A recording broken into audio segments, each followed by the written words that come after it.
At the end of the day, it's not about what you have or even what you've accomplished. It's about what you've done with those accomplishments. It's about who you've lifted up, who you've made better. It's about what you've given back. Denzel Washington. Welcome to Inspire Vision. Our sole purpose is to elevate the lives of others and to inspire you to do the same. Manal, welcome to the show. Fabulous. Thank you for having me. I'm excited. It's always so interesting to have new people on the show, and they always have a slightly different perspective on some things. And I find that so fascinating and so important because everybody identifies a little bit differently. So, one person can be touched, another person won't be. So I'm really excited talking about what you've done, your book, and so forth. I'd love for you to kind of share with the audience your journey. What brought you to this point? What experiences in your life brought you to the point where you're writing a book and doing this whole thing? Wow, you start off spicy because that's a big one, and you already said and please, and you already said two things that made me want to have an immediate knee-jerk reaction. One word you used, I'll use the second one that you used, is that some people will feel and other people may not, depending on the guest. And my intention and my work is helping people move from knowing to feeling, because until we feel truth, knowing it is useless. So I hope that I can touch everybody at one moment to feel our truth. So, okay. All right. Okay, that was one knee jerk. And the other was identity. I struggle so much with identity because ultimately we want to get to the I amness. So when someone asks, but you said something better. You said, Manal, talk about your journey. You didn't say, who are you? So you made it much easier. What brought me here is I've always been a seeker. Dr. Doug, I've always been a seeker. And I can remember as young as, I don't even want to say an age, but as weeby as I was, always like, why? Like, why are we here? And why am I life like this? And why is this person's life like this? And why is my religion or my culture or my skin color, why am I different? And sort of having these like huge questions about existence.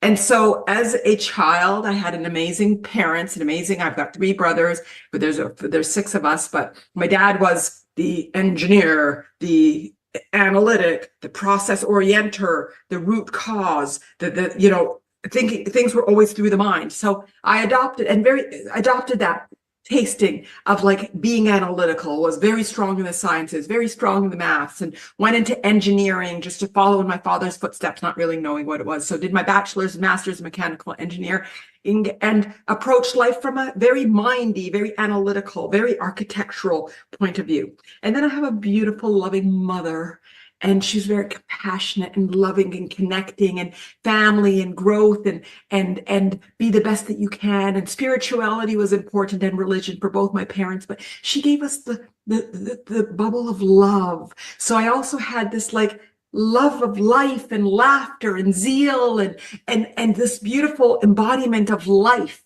from all of the love and the connection and these ideals that my mom put in it. So fast forward, had my children, mothering taught me so much, and professional, engineer, software, board, all these buzzwords that make you feel and look on a piece of paper, very successful. And then a moment came, the other day, someone called it my tower moment, a divorce. The relationship was no longer healthy. There was things that weren't sustainable. And for me, that was the greatest, biggest failure that could be. And all of the house of cards that I built crashed. And my identity, the first time my identity sort of crashed was being a mother. So going from professional to motherhood, but my identity crashed. And who am I? Not only did I lose a partner, I also lose the family structure that we had. I also lost the identity of being a successful, I'm going to put that in quotes, and person and couldn't even maintain a relationship with someone that I committed to for the rest of it. And so all of this crashed. And in there, those askings started coming up really loud again, because I was happy and satisfied in life, even though I wasn't satisfied in my relationship. I was like, I am lucky and I should be fortunate and life has been amazing and I have everything, because I did. But with that crash came all these amazing questions. And in there, I developed my voice. Insight Timer supported me. I'd go on there, do meditations. I nested all day and did meditations and fed myself so I could feed my kids. I knew I had to be full to feed them. And ultimately, after listening to so many meditations, I said, hey, I could do this. And I could hear in people's voices, I could hear the resistance. I could hear limiting thoughts. I could hear limiting beliefs. And so in there started my journey of my voice. So I'll pause because I'll pause and throw it back to you, Dr. Doug. Okay, well, that's fascinating. You've said a lot of things there that I find fascinating. And the first thing I want to focus on, and I love what you said, is not who I am, or not self-worth, but the journey. But more importantly, I am. And I think that's and I don't know what you mentioned religion in the family. I don't know what religious background you come from. Which is it? Christian, Islam? I actually deliberately don't say, and I'm happy to share, but I deliberately don't say because then that puts me in the box of identity. And ultimately, I believe at the end of the day, we're all the same, and I am. And there's a mystery, and everybody calls this mystery different words, whether it's God or the universe or Buddha or energy or vibration. So I am happy to say, and I do say, but for me, my kids are like, Mom, why don't you, want to talk about feminism? And I'm like, because I want us to get to all I amness. I want to get to where we see each other for the uniqueness that we individually show up as, and not our political party, and not the skin color, and not our hair type, and not our eye color, and not where we came from, because all of that is what divides ourselves and divides our ego.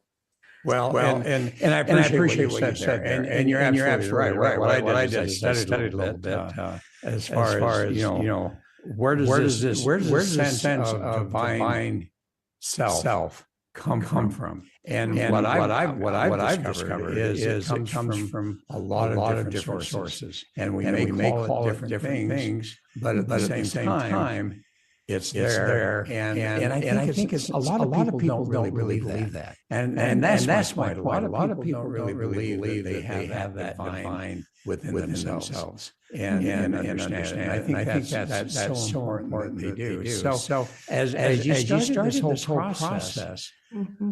What you came up with some, first of all, you wrote a book. Talk a little bit about at least the name of the book and what motivated you to write the book. Okay, fabulous. So my voice started to come up, and it's so interesting because I do a lot of meditations and lives, and in there I always guide my listeners to look for where resistance might be, and I always come to my jaw and my throat, which is ultimately not speaking my truth. So as I started to do the meditations, out would come frameworks. So first of all, let me tell you what my company's name is. So it's my name, Manal, means attainment in Arabic. Okay. I took the M and put it in front of attain, Matain. And ultimately, I'm about attain. Matain means attaining the life you desire, attaining your authentic truth. And ultimately, Dr. Doug, speaking to your reference, we all know. We all know. We might articulate our knowing differently. So somebody might use the word God. Somebody might use the word universe. Somebody might use the word Allah. But at the end of the day, it's this knowing of truth. Our expression of it is what comes out uniquely, but the truth is all synonymous. It's all the same. All right, I'm going to challenge you there. Okay. I don't think we all do. And I think that's part of the challenge for people is there's a lot of people that don't recognize that is within them. And that divine, I'll just call it divine, is within them. And I think a part of the whole process of why we're here, quite honestly, is to figure out how we can start to identify and realize that within our life and become that within our lives. And there's so many people that don't even believe that that's true. And they just beat themselves up all of the time. Okay, I accept your challenge. Okay. And you're right. And you're right. You're dead on. So the language was poor, but sometimes it's deliberate, because I like to empower us to know we know. But you're right. Many of us are walking around unaware. Many of us are walking around with our eyes closed, our ears shut, our mouth, and just screaming from pain and suffer and struggle and the hardness of life. Many of us are disconnected from our truth. And because of that, they're coming back to the question that you asked that I haven't answered yet. My book is called Transcending Anxiety from Fear to Freedom. Because of that, we're in anxiety, we're in depression, we're in fear, we're in anger, we're in disconnection, we're in pain, we're in suffering, we're in struggle, we're in all these things because we're disconnected from our divine nature and our divine truth. So my language was sloppy, but sometimes it's deliberate when it's empowering, because I want all of our listeners to know we know.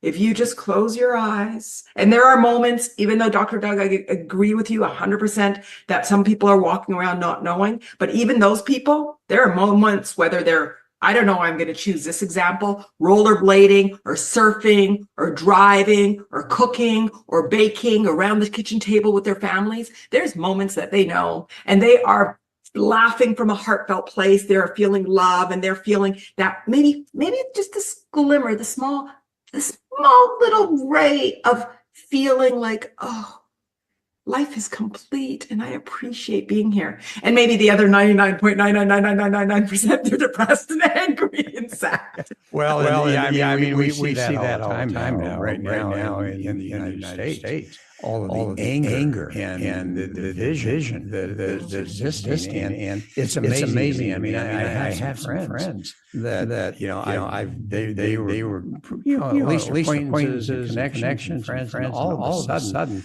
I'm seeing all of this anger coming out and constantly posting these angry things, so on and so forth, and it's like, what's going on? And so as we see that, now you develop what you call the Matain Method. What is that exactly? And let's go to, I know that you have a number of stories that you can share with some of your clients, but could you share one story, and in that story, identify how you helped someone that was really struggling, and then using your methodology, you were able to bring them out of that? Yes, I would love to. It's another big question, but yes, absolutely. This is fun. Okay. So my method developed the more that I was trying to articulate during my meditations and my talks and my blogs, the steps to, I'm going to use the word surrender, but surrender is what the word that developed over time. But the steps to feel, at the beginning, I was looking for happiness. Like I thought happiness, and now I call it X. And X could be happiness, joy, flow, ease, surrender, laughter, abundance, whatever it is that we're looking for. So ultimately, step one, we already discussed it. Step one is just awareness. Just awareness. If we just stop and become aware.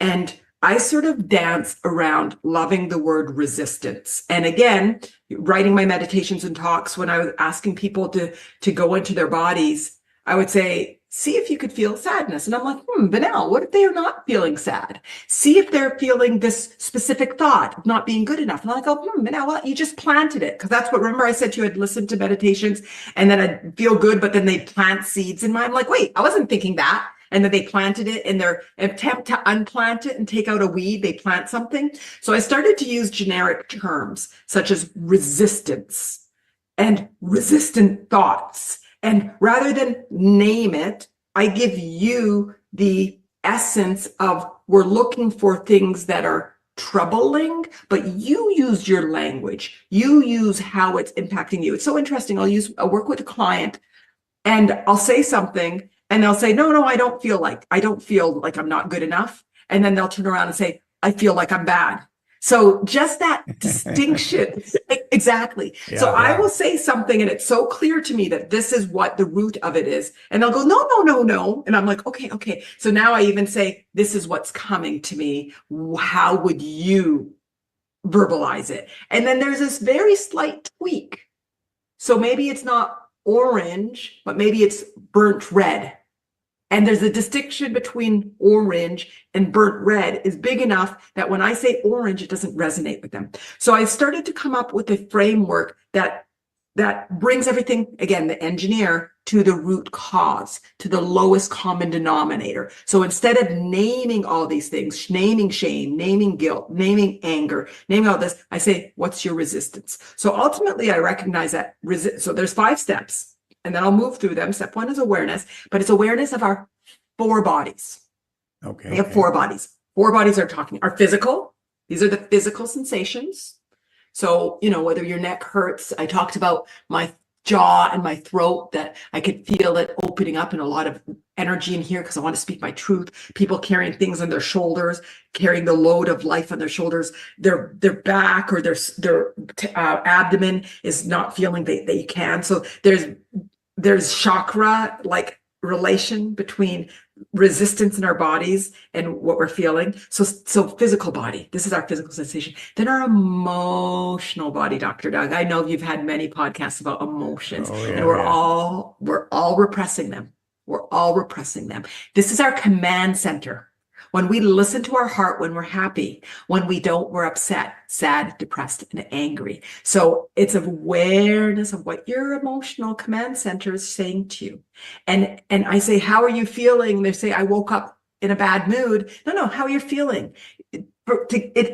Sometimes there's 3 or 4 questions to get to, I'm sad, I'm angry, I'm scared. It's so interesting how many layers we have to get through for someone to acknowledge their emotions. So the emotional body, awareness of our mental body. These are where there's so much going on right now about limiting thoughts in the mind, and so this is where our processing has and not being able to control our thoughts. And this is where I'm unique, Dr. Doug, that you can't control your thoughts without recognizing that there's a belief set, set that's ultimately forming the lowest common denominator. We got to go to beliefs to recognize how they're impacting our thoughts. Well, part of the challenge is belief is sometimes it's so subconscious that they don't even know what's controlling them. And that's where, as you say, you have to have awareness to finally be able to go back and go, wow. I mean, I always ask, well, I don't ask this question, but I always suggest to be asked if you're not in too much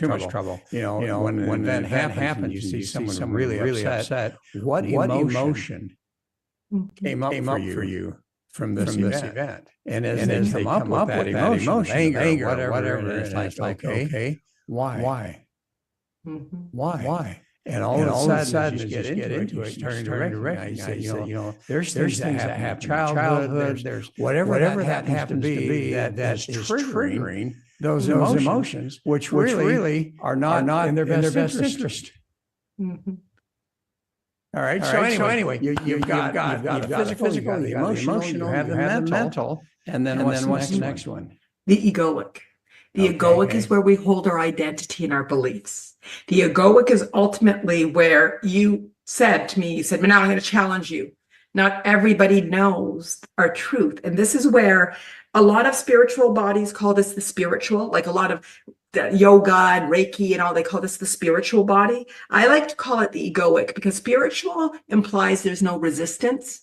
This is exactly where the resistance resides in our egoic body. And I believe that it's unconditional 3. So there's 3 things that we have forgotten. We are unconditionally worthy.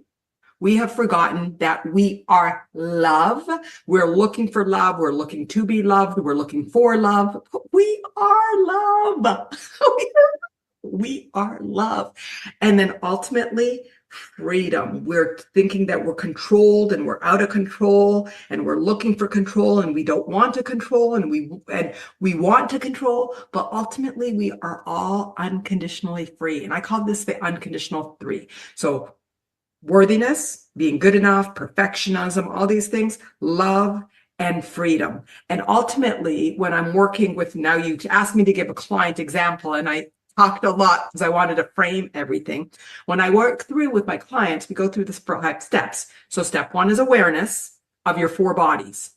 And ultimately, everything comes back to the belief set.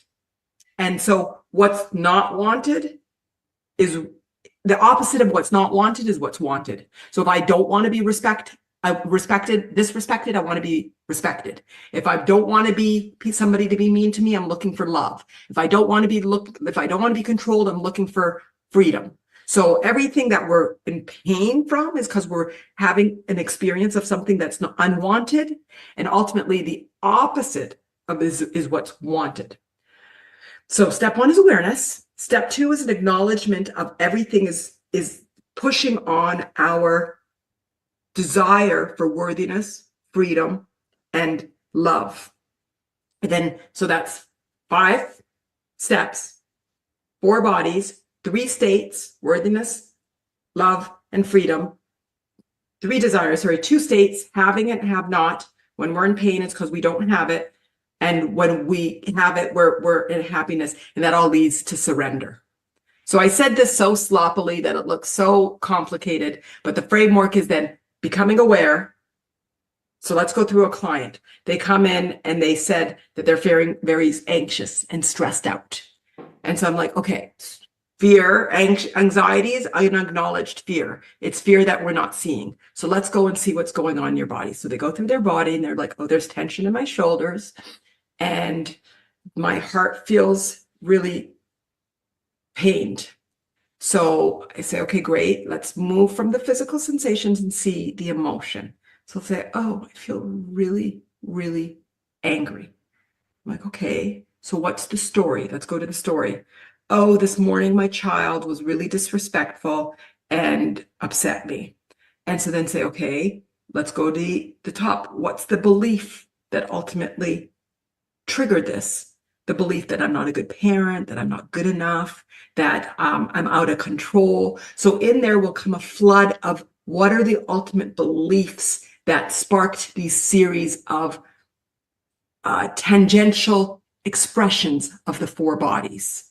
And then once you realize that you're not good enough or you don't feel free, there's almost this surge of relief that comes over people because you got to the root cause. And the reason we're hurting, Dr. Doug, isn't because our child was disrespectful to us. It's because we believe that we're not good enough. And by seeing that expression, we relieve that pain. Okay. So go on. Typically, just the awareness of the physical sensations, the anger, my ex, my child, my this, my that did this to me. Oh my God, I feel like I'm never going to get this right. I feel like I'm not good enough. I'm so tired in life. When is this going to end? Starts to create this bubbles of like allowing the resistance that we're holding in our body to percolate, to come out. And then there'll be more awareness. Underneath that anger is actually sadness. The sadness that we had repressed for maybe a lifetime. And maybe it will go back and it will trigger a thought of them being at home and sad, or I've had people remember wetting themselves and being yelled at rather than being nurtured and cared for. So it will remind them of an event, because usually I call it the deconstructing.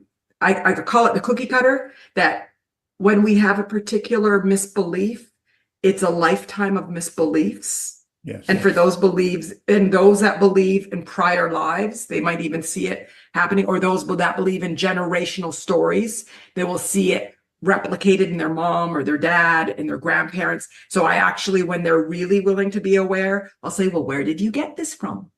Go into your mom's womb. And at first they're like, oh, I'm not going to know.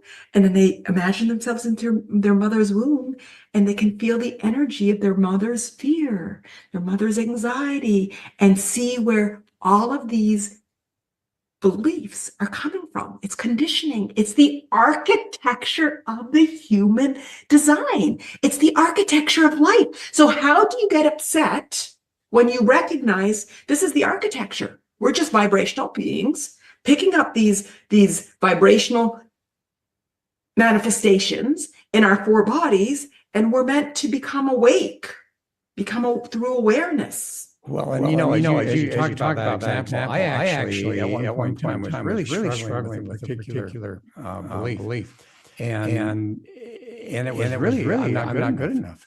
And I was working with someone who I had met when I was getting my certification in NLP, and they were from Sweden, and they said, you know what? There's something even deeper that I used. They were saying that you might find interesting. And so ultimately we connected. And they took me through this process, which was a little bit more advanced than NLP, neuro-linguistic programming. And ultimately I was in the womb. And in that womb, I was hearing my mother yell at my dad and saying, you're no good. And it's like, wow. And I think for people to understand, and I think you hit such a good point, is that we have the epigenetics. We've got the DNA memory, whether it's our parents or grandparents, generations past, that is just so amazing how that can come out. And we have no clue necessarily where it came from, but just the awareness that it's there, that belief is there. I think, as you say, helps us, particularly, and I love the fact that you're talking about meditation, particularly, we're able to then become aware of it and ultimately recognize that, guess what? It's not me. It's something that is affecting me, but I can let it go. Mm-hmm. Mm-hmm. Beautiful. And ultimately, what we're doing in there, Dr. Doug, is we're depersonalizing the experiences that we're having and leaning into the mystery of life. I use the word mystery because, again, it goes to the lowest common denominator. I don't like using the word God, because even a God, I love God, but it's a word that can get other people to react. So I say mystery.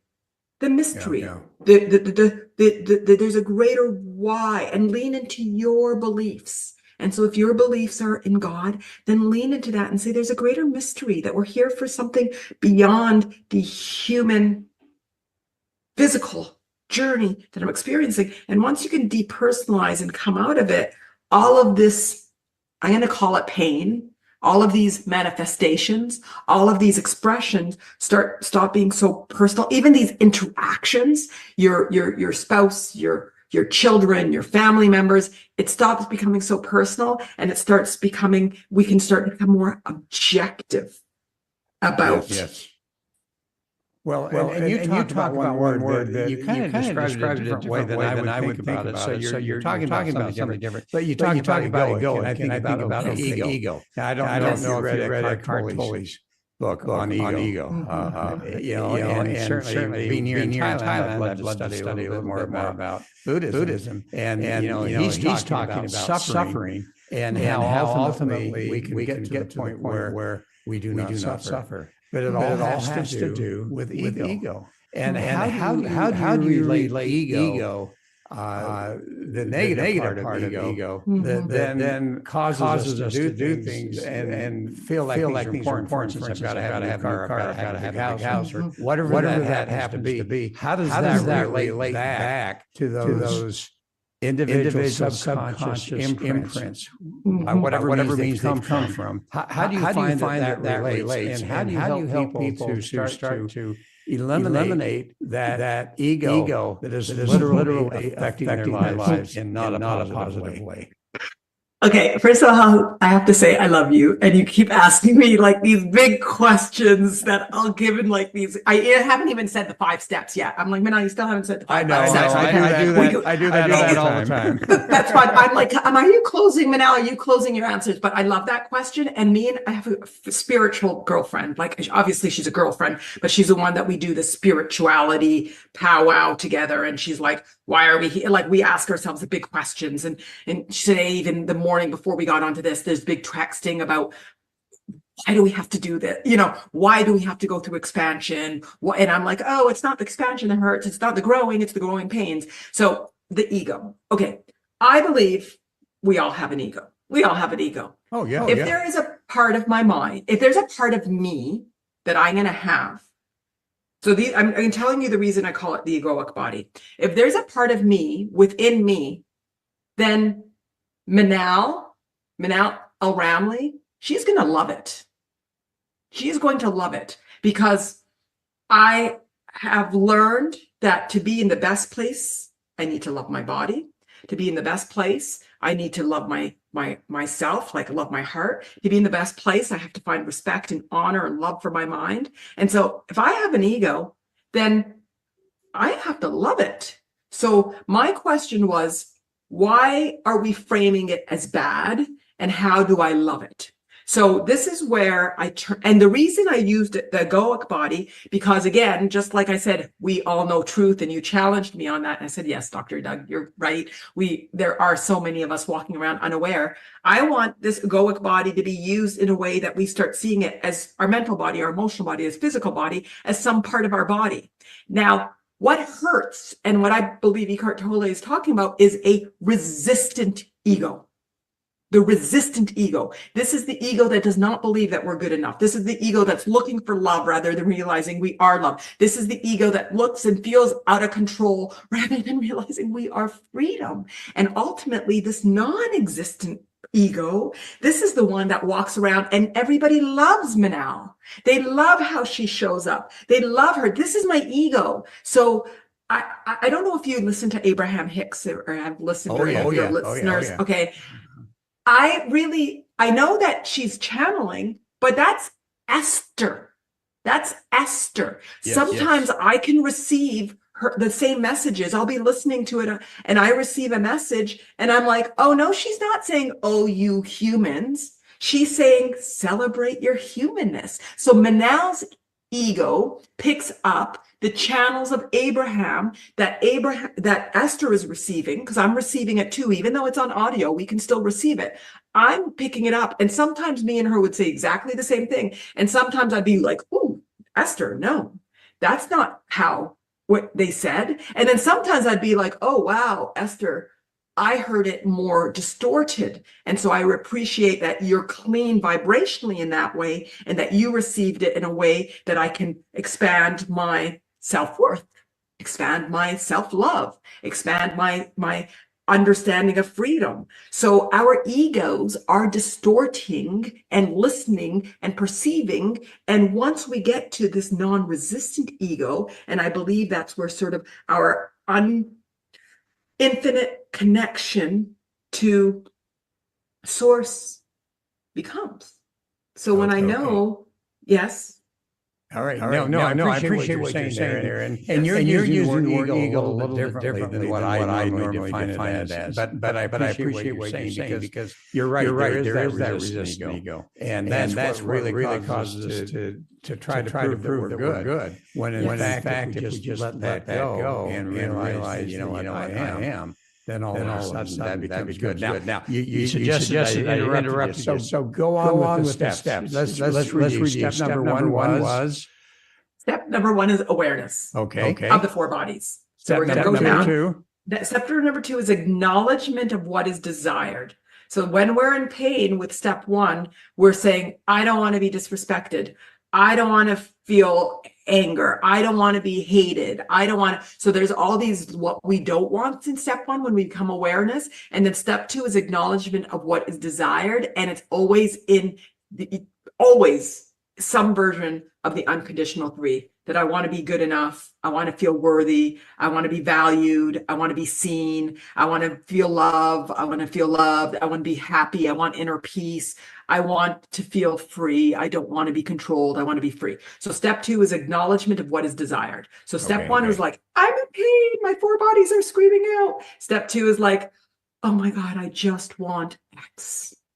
Step 3 is about appreciation. And I put up my finger like this for anybody that's watching it to say, it's not intellectual appreciation. I am not turned on and intellectualizing, I should be happy, first world problems, No, I'm embodying a recognition of, if we go back, Dr. Doug, to the conversation that we talked about, this awesome curiosity that's like, oh my God, I heard it in the womb.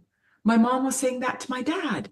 There's a vibrational element to this. This is the conditioning of life. There's a greater mystery, and I'm part of this mystery. So we stop personalizing it in the physical body, and we move out and we start to have this sort of spiritual understanding and compassion for the physical being from a higher state. I call it go into a third-party observer, look at it from outside of your body, see what would God think, what would Jesus say, whatever it might be that gets you outside of your pain and into a greater level of awareness. Step 3 is appreciation. Then step 4 is my favorite. They're all my favorite steps. Step 4, I used to call it letting go and release, but it felt like you needed to do something. Now step 4 is just allowing. Allows the sensations. If somebody died, you're going to naturally be sad. The pain is the resistance to the sadness, not the sadness. Allow the expressions, allow the physical sensations, go into your body and dance with the anger, allow it. And that doesn't mean kicking the wall, or one of my clients would say, Manal, I don't want to kick the dog. And I'm like, no, that's not what I'm saying. Just allow the percolation of the anger to come to the surface. And with that surface comes, then what's left behind is your truth, your light, your embodiment of everything, your infinite power. And then step 5 is surrender. Step 5 is surrender. Surrender, if I had to pick one word that I love in the human journey, it would be surrender. And so it's mastery of steps 1 through 4 takes us into surrender. And so something happens in life and we're surrendered because we recognize that there's a higher meaning, that there's a mystery, that everything is okay. And not from an intellectual, but just sort of like it's life. And we're surrendered to accepting the unfolding of life by our maker, by the universe, by vibration, and we're just sort of in surrender. Okay, so your story about the lady that you were working with the client that she got upset, children got upset with her, child got upset, and so forth. As you took her through those steps real quickly, what was the end result for her? And how did you take her through each of the steps? We only have a few minutes, so I want you to go fairly quick. Okay. The end result is a sense of peace. The end result is a sense of inner understanding. So it moves from personalizing what's going on to a sense of compassion for the complexities of the manifestations of the human's expression. And I'm just trying to say it quickly because you asked me, but what my clients / followers / listeners end up, the feeling that they end up getting is a sense of empowerment, a sense of appreciation for any expression of their emotional body. So one of my clients, and I don't know if I'm going off tag, but I feel like I'm answering your question the way that they broke up. They were dating somebody and broke up. On a weekend, he ended up like really badly breaking up with her, and she was really upset. And she said, I said to myself, what would Manal do? WWMD, what would Manal do? And she said that she just honored what she was going through, that she honored that she was sad. She honored that she recognized that it made her feel unworthy. She honored that it felt like, am I ever going to find love? And she went straight to her egoic body and went to the root cause of her pain, which wasn't that he broke up with her. There's a million fish in the sea. It was that from there, it reinforced this misbelief that she is not good enough. And when she went to that and she nurtured that feeling, then she had this sense of empowerment and recognition that she's a human on this human journey and she's meant to grow and expand. And some of her growth and expansion is her recalibrating to her infinite, unconditional worthiness, love, and freedom. And we will only be fully calibrated to it in an infinite manner when we die. So, everybody's like, Manal, when are we going to get it? And I'm like, when we die. Yeah. Well, and I love what you said, and I love this because ultimately, when we go through those four steps, which lead us to surrender. And here's the dichotomy of that.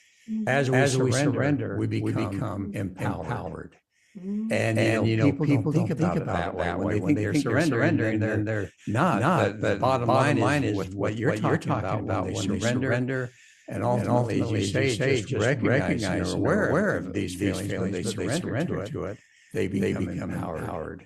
And I love that. So as we close, what I'd love for you to do is just kind of share with the audience. We've talked about a lot of things, but what comes to your mind as far as a message that you'd like to share with the audience?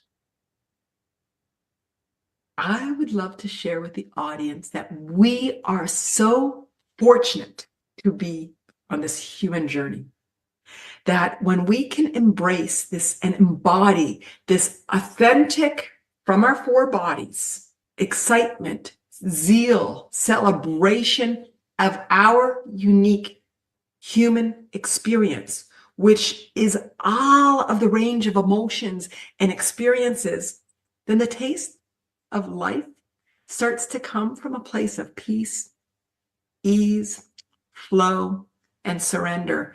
And I believe that we can also enjoy the physical manifestations, the large house, the car, the bank account, the friendship, the adventures. But when we do it from a place of surrender and celebration and not from a place of ego, want, and it measuring our worth, our love, or in our freedom. That's what I want to share. Celebrate our humanness. I love it. I love it. Thank you. So how do people find you? They can find me on my website, www.matain.com.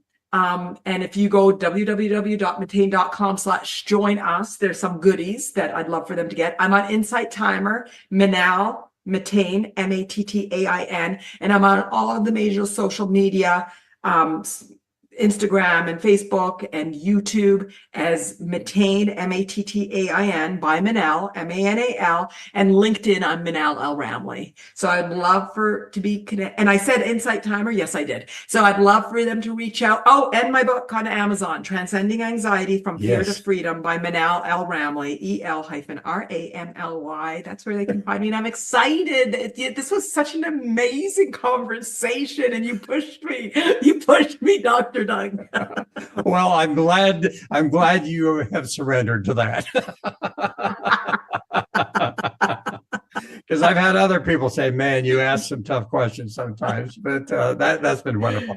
It's been wonderful, Manal. Thank you so much. And folks, I hope you really have enjoyed this. This is so fascinating. And Manal, you've offered such incredible insights, and I love how you've approached this. So thank you so much for that. And thank you so much for what you're doing in making a difference in people's lives.